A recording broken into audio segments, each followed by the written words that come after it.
Hello दोस्तों, नमस्कार। स्वागत है हमारे चैनल जीके मेनिया हिंदी में। दोस्तों, आज 8 जनवरी 2021 आरआरबी एनटीपीसी के द्वितीय पाली में जीके जीएस सेक्शन से जो भी प्रश्न पूछे गए हैं सभी प्रश्नों को इस वीडियो में देखेंगे। इससे पहले हमने प्रथम पाली का वीडियो ऑलरेडी अपलोड कर चुका हूं। तो चलिए दोस्तों शुरू करते हैं। और इससे पहले दोस्तों, अगर आपको वीडियो अच्छा लगे तो लाइक एंड शेयर कर दीजिएगा। साथ ही साथ अगर चैनल पर आप पहली बार विजिट कर रहे हैं तो चैनल को सब्सक्राइब करके बेल बटन जरूर दबा लीजिएगा। दोस्तों, इससे अगला वीडियो जो हमारा होगा ये घटना चक्र हिस्ट्री पार्ट 2 होगा। मैंने पार्ट पहला जो है प्रोवाइड करा रखा है, पार्ट 2 भी जल्द ही अपलोड कर दूंगा। और इन सब का अगर आपको पीडीएफ चाहिए तो आप डिस्क्रिप्शन में दिए गए टेलीग्राम लिंक से जुड़ जाइएगा। प्रश्न जो आया था दोस्तों, महात्मा गांधी के नेतृत्व में 1917 की रैली का क्या उद्देश्य था। दोस्तों, 1917 की रैली जो चंपारण सत्याग्रह है तो इसका उद्देश्य था चंपारण के किसानों की समस्या से निपटारा। और चंपारण की किसानों की समस्या क्या थी, तो वहाँ पे जो है उनके जो जमीन जितने भी जमीन है उनके 1/3 पे नील की खेती करना अनिवार्य था। तो इनके विरुद्ध में हुआ था चंपारण सत्याग्रह। और इसी सत्याग्रह में महात्मा गांधी प्रथम बार भारत में जो है बढ़ चढ़कर हिस्सा लिए थे। अगला प्रश्न जो आया था दोस्तों, किस समिति में राज्यसभा का कोई सदस्य भाग नहीं लेते हैं। तो दोस्तों, प्राक्कलन समिति में राज्यसभा का कोई भी सदस्य नहीं चुने जाते हैं। प्राक्कलन समिति में लोकसभा के 30 सदस्य चुने जाते हैं जिनका कार्यकाल 1 वर्ष का होता है। वहीं बात करें लोक लेखा समिति की तो इसमें 22 सदस्य होते हैं जो 15+7 के फॉर्म में होते हैं। 15 लोकसभा से तथा 7 राज्यसभा से चुने जाते हैं। अगला प्रश्न जो आया था, लोकसभा सांसद को कौन निष्कासित कर सकता है। तो लोकसभा सांसद को निष्कासित कर सकता है लोकसभा के स्पीकर। वर्तमान समय में लोकसभा के स्पीकर जो है ओम बिरला है और 17वीं लोकसभा पर जो है कार्यरत हैं। अगला प्रश्न जो आया था दोस्तों, भारत को हेपेटाइटिस सी से मुक्त करने का लक्ष्य कब तक रखा गया है। दोस्तों, ये क्वेश्चन जो है हमारे प्रैक्टिस सेट में ऑलरेडी हमने पढ़ा रखा है। तो भारत को हेपेटाइटिस सी से मुक्त करने का लक्ष्य जो है सन 2030 तक रखा गया है। दोस्तों, हेपेटाइटिस जो है विषाणु जनित रोग है और ये यकृत को प्रभावित करता है, यकृत लीवर को प्रभावित करता है। अगला प्रश्न जो आया है दोस्तों, ऑस्ट्रेलियन ओपन 2019 में महिला एकल विजेता खिलाड़ी कौन थी। दोस्तों, ऑस्ट्रेलियन ओपन 2019 में महिला एकल में विजेता जो रही ये रही नाओमी ओसाका और ये जापान की लेडी हैं। वहीं पुरुष एकल में विजेता रहे थे नोवाक जोकोविच जो सर्बिया के हैं। ये भी पूछे जाते हैं कि ये खिलाड़ी किस देश के हैं। अब बात करें दोस्तों ऑस्ट्रेलियन ओपन क्या है, तो ऑस्ट्रेलियन ओपन टेनिस की जो 4 महान प्रतियोगिता है जिसमें सबसे पहले जो है फ्रेंच ओपन है, उसके बाद में ऑस्ट्रेलिया ओपन, फिर विंबलडन और लास्ट में जो है अमेरिकन ओपन होती है। ये सीक्वेंसली होती है साल में। अगला प्रश्न जो आया था दोस्तों, अभिनव भारत नामक संस्था की स्थापना किसने की। तो दोस्तों, अभिनव भारत नामक संस्था की स्थापना बीडी सावरकर यानी विनायक दामोदर सावरकर के द्वारा किया गया था। अगला प्रश्न जो आया था, श्रीलंका में गृह युद्ध कब समाप्त हुआ। दोस्तों, श्रीलंका में गृह युद्ध जो है 18 मई 2009 को समाप्त हुआ था। दोस्तों, श्रीलंका हिंद महासागर में स्थित एक द्वीपीय देश है जिसकी राजधानी कोलंबो और श्रीजबर्धने पूरा संयुक्त रूप से है। अगला प्रश्न जो आया था दोस्तों, विटामिन B6 का रासायनिक नाम क्या है। दोस्तों, विटामिन बी अलग अलग फॉर्म में होते हैं जिसमें टोटल 8 विटामिन है। Vitamin B1, B2, B3, B5, B6, B11, B12 इत्यादि। तो दोस्तों, विटामिन B6 का रासायनिक नाम पूछा गया था तो विटामिन B6 का रासायनिक नाम होता है पैराडॉक्सिन। वहीं विटामिन B2 का रासायनिक नाम राइबोफ्लोविन है, विटामिन B1 का थायमीन है और विटामिन B12 का साइनोकोबाल्मिन है। दोस्तों, विटामिन B12 में कोबाल्ट धातु की उपस्थिति पाई जाती है। संभव है कि यह एग्जाम में पूछा जाए आगामी दिन में। अगला प्रश्न जो आया था दोस्तों, भारत का अंतिम वायसराय कौन था। दोस्तों, भारत का अंतिम वायसराय लॉर्ड माउंटबेटन थे। तो ये आपको राइट टिक करना था। अगला प्रश्न जो आया था दोस्तों, वर्तमान समय में असम के राज्यपाल कौन है। दोस्तों, प्रत्येक दिन जो है राज्यपाल से या मुख्यमंत्री से एक प्रश्न पूछ लिए जाते हैं। कल जो आरआरबी एनटीपीसी की एग्जाम हुई थी उसमें जो है बिहार का मुख्यमंत्री पूछा गया था और आज असम की राज्यपाल पूछा गया है और कल सेकंड शिफ्ट में जो है झारखंड का राज्यपाल पूछा गया था। तो आप राज्यपाल जो है देख लीजिएगा। तो यहाँ पे असम के राज्यपाल जो है ये जगदीश मुखी है। वहीं बात करें मुख्यमंत्री की तो यहाँ सर्बानंद सोनोवाल है जहाँ बीजेपी की सरकार है। और यहाँ पे जो है लोकसभा में 14 सीट है, राज्यसभा में 7 सीट है और विधानसभा में कुल 126 सीट है।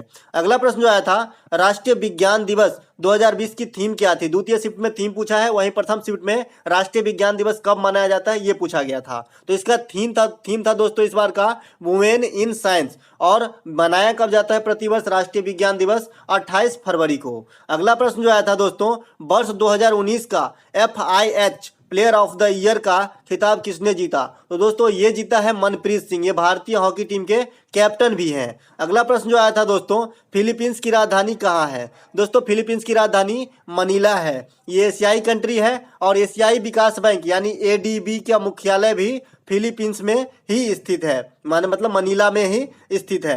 अंतर्राष्ट्रीय चावल संस्थान भी मनीला में ही स्थित है। वहीं राष्ट्रीय चावल संस्थान कहाँ स्थित है? तो कटक में स्थित है। अगला प्रश्न जो आया था दोस्तों, भरतनाट्यम कहाँ का लोक नृत्य है? तो भरतनाट्यम तमिलनाडु का लोक नृत्य है। वहीं मोहिनीअट्टम की बात करें तो ये जो है केरल की लोक नृत्य है। दोस्तों इस बार क्वेश्चन जो है बहुत सिंपल पूछा जा रहा है, मॉडरेट टाइप का। अगला प्रश्न जो आया था दोस्तों, माउंट एकांगुआ की चोटी पर चढ़ने वाली दुनिया की सबसे कम उम्र की पर्वतारोही बन गई है। दोस्तों माउंट एकांगुआ के पर्वत पर चढ़ने वाली दुनिया की सबसे कम उम्र की पर्वतारोही काम्या कार्तिकेयन बन गई है। अगला प्रश्न जो आया था, उस महाद्वीप का नाम बताइए जहां कर्क रेखा, मकर रेखा और भूमध्य रेखा अर्थात तीनों ही रेखा गुजरती है। तो ये है अफ्रीका महादेश। दोस्तों भारत में सिर्फ कर्क रेखा ही गुजरती है जो 8 राज्यों से होकर गुजरती है।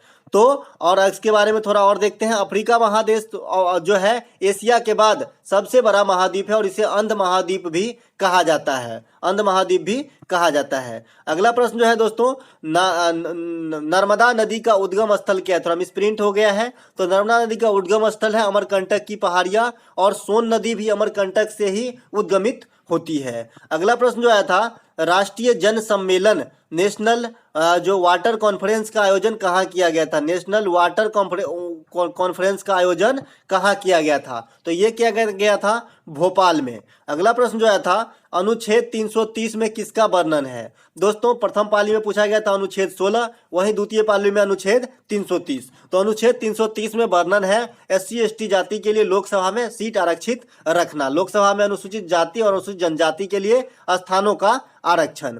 अगला प्रश्न जो आया था, कोलकाता शहर किस नदी पर बसा हुआ है? तो कोलकाता शहर हुगली नदी पर बसा हुआ है। अगला प्रश्न जो पूछा गया था, प्रवासी भारतीय केंद्र नाम बदलकर कर दिया गया है। दोस्तों ये भी क्वेश्चन हमने पहले प्रैक्टिस सेट में बता रखा है, तो आप देख सकते हैं हमारे जो है प्लेलिस्ट में जाके।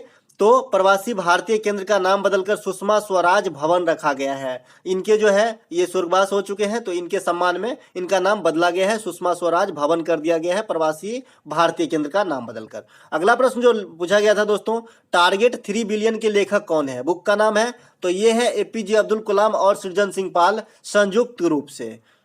अगला प्रश्न की तरफ चलते हैं, वर्तमान समय में फ्लिपकार्ट के CEO कौन है? दोस्तों फ्लिपकार्ट जो कमर्शियल कंपनी है, तो वर्तमान समय में इनके CEO है कल्याण कृष्णमूर्ति और फ्लिपकार्ट की शुरुआत हुई दोस्तों 2007 ईस्वी से, आप ये भी ध्यान रखिएगा। अगला प्रश्न जो आया था दोस्तों, द्रव थर्मामीटर में कौन सी तत्व प्रयोग किया जाता है? दोस्तों द्रव थर्मामीटर में मरकरी या जिसे अपन पारा बोलते हैं तो इसका प्रयोग किया जाता है। दोस्तों पारा जो धातु है ये कमरे की टेम्परेचर पे द्रव अवस्था में पाई जाती है। वहीं बात करें ब्रोमीन की तो ब्रोमीन है अधातु और ये भी कमरे के टेम्परेचर पर द्रव अवस्था में पाई जाती है। तो आप ध्यान रखिएगा, पूछा जा सकता है कि कौन से धातु कमरे के टेम्परेचर पर द्रवस्था में पाई, तो आपका आंसर हो जाएगा पारा। वहीं कौन से अधातु द्रवस्था में पाई जाती है कमरे की टेम्परेचर पे, तो आपका आंसर हो जाएगा ब्रोमीन। अगला प्रश्न जो आया था दोस्तों, दक्षिण एशिया का एकमात्र सक्रिय ज्वालामुखी कौन सा है? दोस्तों दक्षिण एशिया का एकमात्र सक्रिय ज्वालामुखी जो भारत में ही स्थित है अंडमान निकोबार द्वीप समूह पर, बैरन द्वीप। आपका राइट आंसर बैरन द्वीप होगा, ऑप्शन में दिया गया था। अगला प्रश्न जो आया था दोस्तों, खजुराहो का मंदिर कहां पर है? दोस्तों खजुराहो का मंदिर जो है ये मध्य प्रदेश में स्थित है और इनके निर्माणकर्ता जो है चंदेल शासक है। इनके निर्माणकर्ता कौन है? चंदेल शासक। अगला प्रश्न जो आया था दोस्तों, रडार में कौन सी तरंग उपयोग की जाती है? तो दोस्तों रडार जो है इसका फुल फॉर्म होता है radio detection and ragging, ragging है रेडियो डिटेक्शन एंड रैंगिंग। तो इसमें जो है रेडियो तरंगे का प्रयोग किया जाता है। वहीं बात करें सोनार की फुल फॉर्म, तो सोनार की होती है दोस्तों साउंड नेविगेशन एंड रैंगिंग। सोनार इसमें प्रयोग किया जाता है पराश्रव तरंग। तो आने वाली एग्जाम में संभव है कि जो है सोनार में कौन सी तरंग प्रयोग किया जाता है पूछा जा सकता है, तो आप देख लीजिए। तो अब बात करते हैं रडार के आविष्कारक कौन है? तो रडार के आविष्कारक है दोस्तों रॉबर्ट वास्टन वाट। रडार का प्रयोग दिशा निर्देश के लिए होती है, वहीं सोनार का प्रयोग नियमित वस्तु यानी डूबी हुई वस्तु को पता लगाने हेतु होती है। दोस्तों इस वीडियो में इतना ही। अगर अच्छा लगा हो तो लाइक शेयर सब्सक्राइब जरूर कीजिएगा। मिलते हैं एक नए वीडियो के साथ।